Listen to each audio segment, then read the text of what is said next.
Renungan Pagi Pulang ke Rumah oleh Ellen G. White 3 Juni 2020. Mari kita berdoa.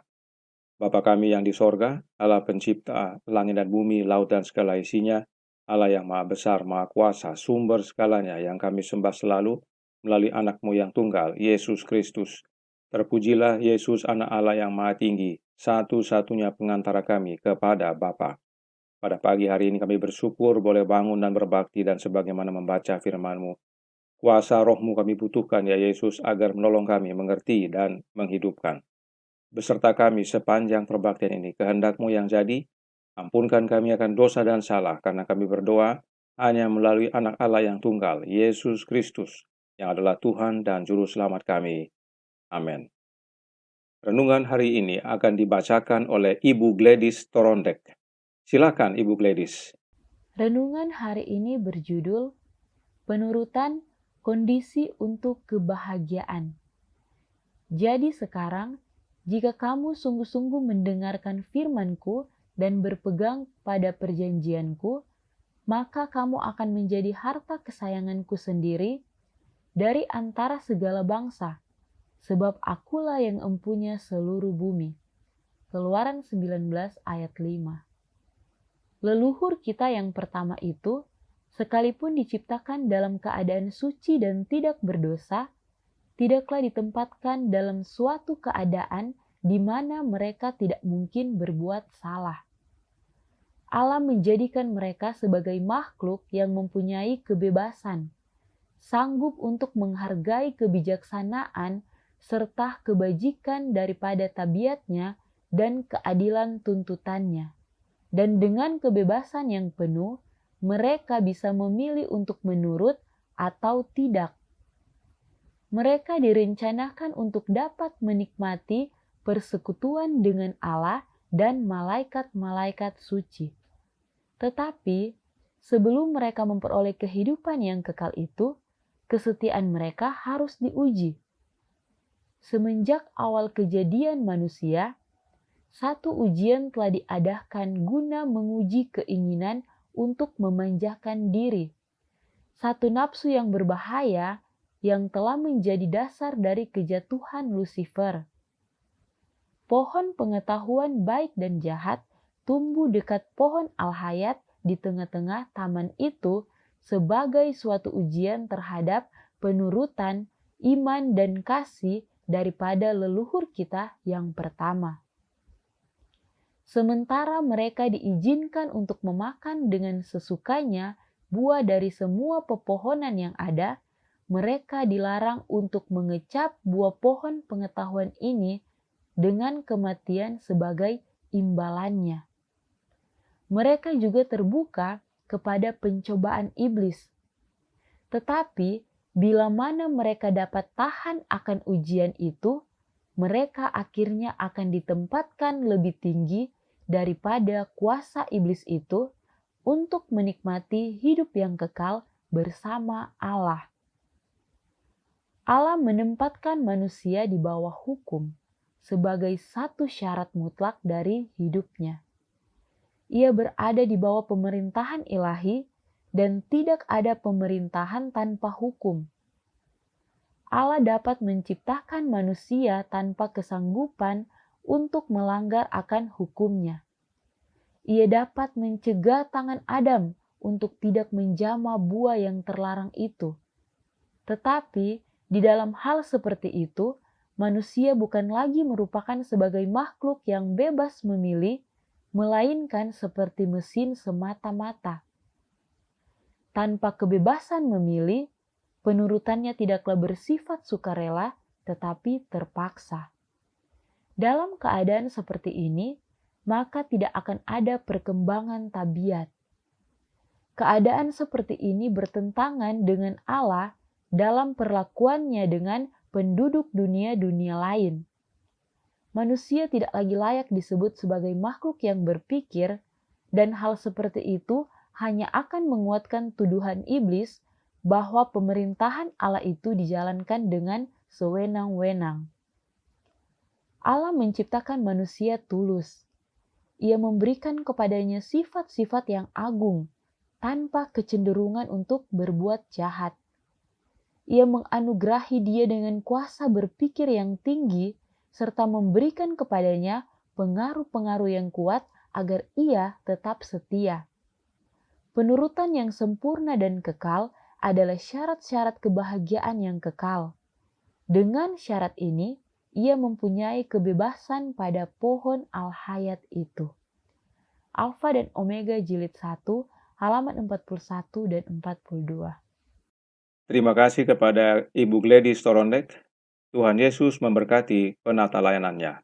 Saudaraku dalam Tuhan, mengapa penurutan itu adalah kondisi untuk kebahagiaan? Para Nabi dan Bapa halaman 42 paragraf 3 menyatakan, hukum Allah adalah sama sucinya seperti Allah sendiri. Itu adalah satu pernyataan kehendaknya, satu pernyataan tertulis dari tabiatnya, pernyataan dari kasih dan hikmat ilahi. Renungan hari ini menyatakan bahwa Allah menempatkan manusia di bawah hukum sebagai syarat mutlak dari hidupnya. Artinya, Allah menempatkan manusia di bawah kehendaknya, karakternya, kasihnya, dan hikmatnya. Bukankah ini suatu kebahagiaan bahwa kita hidup di bawah pimpinan Allah?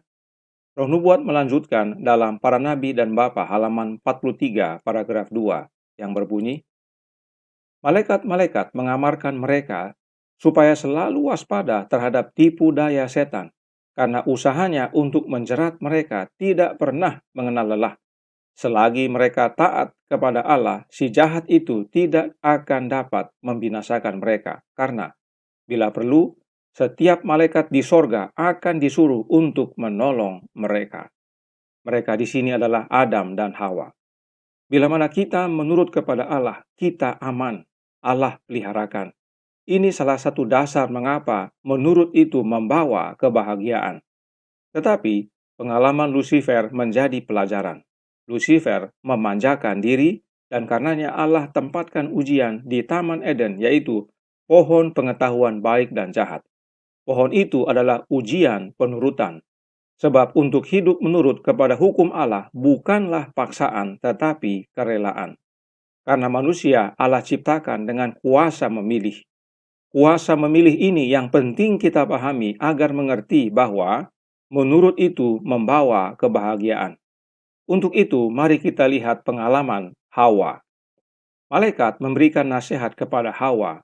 Kita baca dalam Para Nabi dan Bapa halaman 44, paragraf 2 yang berkata, malaikat-malaikat telah mengamarkan Hawa agar jangan memisahkan diri dari suaminya, sementara sedang asyik dengan pekerjaan mereka sehari-hari dalam taman itu. Bersama-sama dengan suaminya, ia berada dalam bahaya pencobaan yang lebih kecil daripada kalau ia berjalan sendirian. Hawa dinasihatkan agar jangan memisahkan diri dari suaminya. Jangan berjalan sendirian. Apa yang terjadi? Nyonya White tuliskan dalam halaman yang sama. Tetapi sedang asyik dalam tugas yang menyenangkan itu, dengan tidak sadar ia telah meninggalkan suaminya. Pada waktu ia menyadari bahwa ia sendirian, ia merasakan adanya bahaya. Tetapi sambil mengusir rasa takutnya itu, ia, yaitu Hawa, merasa bahwa ia mempunyai akal budi dan kekuatan yang cukup untuk mengetahui serta menolak yang jahat. Dengan tidak mengindahkan amaran-amaran malaikat-malaikat, segera ia mendapati dirinya sedang melihat-lihat pohon yang dilarang itu dengan perasaan ingin tahu bercampur dengan rasa kekaguman.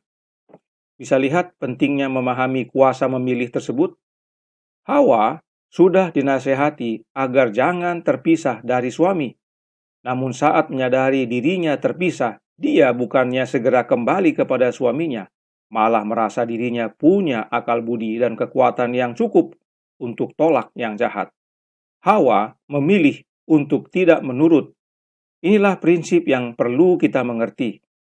Pilihan kita bukan tentang berbuat atau tidak berbuat. Pilihan kita adalah menurut atau tidak menurut.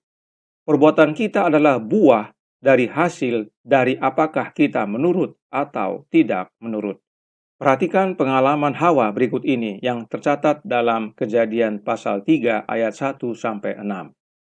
Bagian pertama, ular. Kejadian 3 ayat 1. Adapun ular ialah yang paling cerdik dari segala binatang di darat yang dijadikan oleh Tuhan Allah.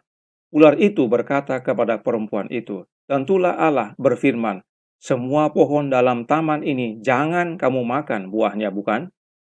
Hawa jawab ular. Kejadian 3 ayat 2 dan 3. Lalu sahut perempuan itu kepada ular itu, "Buah pohon-pohonan dalam taman ini boleh kami makan. Tetapi tentang buah pohon yang ada di tengah-tengah taman, Allah berfirman, jangan kamu makan ataupun raba buah itu, nanti kamu mati." Kemudian ular menyampaikan godaan selanjutnya, Kejadian 3 ayat 4 dan 5. Tetapi ular itu berkata kepada perempuan itu, "Sekali-kali kamu tidak akan mati, tetapi Allah mengetahui bahwa pada waktu kamu memakannya, matamu akan terbuka, dan kamu akan menjadi seperti Allah, tahu tentang yang baik dan yang jahat." Kemudian apa yang terjadi kepada Hawa? Kejadian 3 ayat 6. Perempuan itu melihat bahwa buah pohon itu baik untuk dimakan dan sedap kelihatannya. Lagi pula, pohon itu menarik hati karena memberi pengertian. Lalu ia mengambil dari buahnya dan dimakannya dan diberikannya juga kepada suaminya yang bersama-sama dengan dia, dan suaminya pun memakannya. Perhatikan saat Hawa mendengar setan berkata bahwa semua pohon dalam taman jangan kamu makan buahnya, Hawa jawab berdasarkan firman Allah bahwa buah-buah dalam taman boleh dia makan, tetapi ada satu yang tidak bisa, yaitu yang di tengah-tengah taman. Sebab jika dimakan, maka nanti mati. Jadi saat menerima godaan setan yang pertama, Hawa memilih untuk menuruti dan menyampaikan perintah Allah untuk tidak makan buah itu, sebab itu membawa kematian. Kemudian setan goda lagi. "Sekali-kali kamu tidak akan mati, tetapi Allah tahu saat kamu makan, matamu akan terbuka dan akan menjadi seperti Allah, tahu tentang yang baik dan yang jahat." Apakah Hawa memilih untuk menuruti dan menyampaikan perintah Allah? Tidak. Kali ini Hawa melihat bahwa pohon itu bukanlah pohon yang membawa kematian, tetapi pohon yang baik dan buahnya sedap untuk dimakan, menarik hati dan memberi pengertian. Gantinya tetap percaya firman Allah bahwa makan buah itu akan mati, Hawa memilih untuk percaya kepada perkataan setan bahwa makan buah itu tidak akan mati, malah membuat menjadi seperti Allah. Hawa memilih untuk percaya kepada perkataan setan dan melihat pohon itu baik dan buahnya sedap untuk dimakan. Nah, karena perubahan pilihan inilah, maka Hawa memetik buah itu. Jadi, saudaraku dalam Tuhan, memetik buah terlarang bukanlah akar masalah. Akar masalah adalah Hawa memilih untuk tinggalkan firman Allah dan percaya perkataan setan. Masalah manusia bukanlah apa yang di luar diri, tetapi yang di dalam diri kita. Apa yang di dalam diri kita lah yang menentukan apa yang akan kita lakukan nanti. Alkitab berkata dalam Matius 12 ayat 35 yang berbunyi, "Orang yang baik mengeluarkan hal-hal yang baik dari perbendaharaannya yang baik, dan orang yang jahat mengeluarkan hal-hal yang jahat dari perbendaharaannya yang jahat." Perbuatan baik atau perbuatan jahat bukanlah yang menentukan orang itu, tetapi apa yang di dalam dirinya lah yang menentukan. Sebab perbuatannya adalah karena apa yang ada di dalam dirinya. Jika di dalam dirinya baik, maka dari perbendaharaan baiknya dia mengeluarkan perbuatan baik. Demikian juga sebaliknya. Jika yang di dalam dirinya adalah jahat, maka dari perbendaharaan jahatnya dia mengeluarkan perbuatan jahat. Inilah yang terjadi pada Hawa dan kepada kita semua. Apa yang terjadi kepada Hawa sesudah dia menyatakan ketidakpenurutannya? Dia membawa kesusahan, tidak hanya kepada dirinya sendiri, tetapi juga kepada suaminya. Mereka berdua akhirnya menderita karena jatuh dalam dosa. Bisa lihat makna penurutan yang membawa kebahagiaan? Roh Nubuat menuliskan dalam Messages to Young People halaman 410 paragraf 2. Semua kebahagiaan, kedamaian, kegembiraan, dan kesuksesan Anda dalam hidup ini bergantung pada iman yang tulus dan percaya kepada Allah. Iman ini akan mendorong penurutan sejati terhadap perintah-perintah Allah. Inilah masalahnya Hawa. Inilah masalahnya kita, umat manusia. Kita tidak bergantung pada iman tulus dan percaya kepada Allah. Hawa awalnya bergantung pada iman tulus dan percaya kepada perkataan Allah. Tetapi karena digoda dan digoda, akhirnya dia tidak bergantung lagi kepada Allah. Dia memilih bergantung kepada dirinya, sebab dia merasa dia cukup akal budi dan kekuatan. Hawa andalkan kekuatan dirinya. Apa hasilnya? Duka cita. Nyonya White menasihatkan dalam manuskrip 64 tahun 1899 paragraf 11 yang berkata, penurutan pada firman Allah adalah hidup kita, kebahagiaan kita. Mau bahagia? Turut firman Allah dan turut perkataan Allah. Tetapi bagaimana? Kita tidak punya kekuatan untuk menurut. Kita orang berdosa. Acts of the Apostle halaman 425 paragraf 1 menolong kita. Hanya oleh iman di dalam Kristus orang berdosa dapat dibersihkan dari rasa bersalah dan dimampukan untuk memberikan penurutan pada hukum penciptanya. Hanya oleh iman dalam Yesus kita dimampukan untuk menurut hukum Allah. Apa maknanya iman dalam Yesus? Pulang ke rumah halaman 117 paragraf 2. Penurutan sejati berasal dari dalam hati. Itulah pekerjaan hati bersama Kristus. Bagaimana hati kita bekerja bersama Kristus? Melalui kehadiran Roh Kristus. With God at Dawn, halaman 67, paragraf 2. Melalui kasih karunia Kristus, kita akan hidup dalam penurutan pada hukum Allah yang tertulis di hati kita. Memiliki Roh Kristus, kita akan berjalan bahkan sebagaimana Dia berjalan. Kita sudah pelajari dalam pelajaran di bulan Mei 2020 bahwa kasih karunia Kristus adalah sama dengan Roh Kristus. Dan dengan memiliki Roh Kristus, kita hidup dalam penurutan pada hukum Allah dan berjalan atau hidup sebagaimana Kristus hidup. Dan Paulus menyatakan bahwa oleh iman Kristus diam di dalam hati kita. Efesus 3 ayat 17. Inilah hubungannya iman di dalam Kristus yang mampukan kita menurut kepada hukum Allah. Bagaimanakah hidupnya Kristus? Yohanes menuliskan dalam Yohanes 15 ayat 10 yang berbunyi, jikalau kamu menuruti perintahku, kamu akan tinggal di dalam kasihku, seperti aku menuruti perintah Bapa-Ku dan tinggal di dalam kasihnya.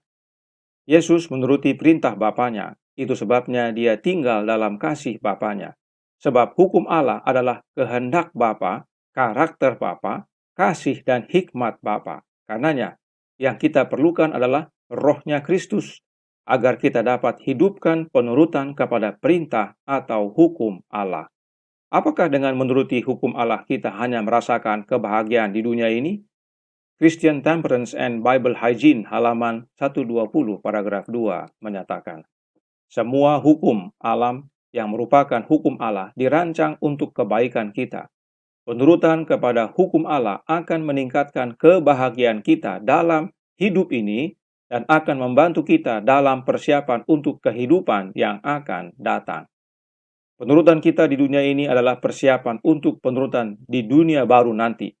Karena kita akan menjadi warga kerajaan Allah dan tidak ada kerajaan yang tidak punya hukum.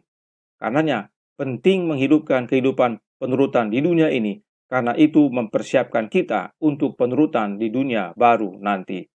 Inilah pentingnya kita memiliki Kristus dalam hati kita, sebab hanya Dia yang telah menurut hukum Allah dengan sempurna. Christ Object Lesson halaman 311 paragraf 4 menyatakan, dengan penurutannya yang sempurna, Dia telah memungkinkan setiap manusia untuk menuruti perintah-perintah Allah. Ketika kita menyerahkan diri kepada Kristus, perhatikan ya, hati dipersatukan dengan hatinya, kehendak bergabung dengan kehendaknya, pikiran menjadi satu dengan pikirannya, pikiran-pikiran dibawa ke dalam tawanan kepadanya, kita menjalani hidupnya. Inilah pentingnya saudaraku dalam Tuhan, memahami kuasa memilih, dan bila mana kita memilih Kristus, maka kehidupan kita bersatu dengan Dia. Inilah yang Paulus katakan, bukan aku lagi yang hidup, tetapi Kristus yang hidup di dalam aku. Galatia 2 ayat 20, yaitu melalui kehadiran Roh-Nya. Roh Kristuslah yang mampukan kita menurut untuk kebahagiaan. Apakah pilihan kita? Tuhan memberkati. Saya bawa dalam nama Yesus. Amin. Mari kita berdoa. Bapa kami yang di sorga, Allah pencipta langit dan bumi, laut dan segala isinya.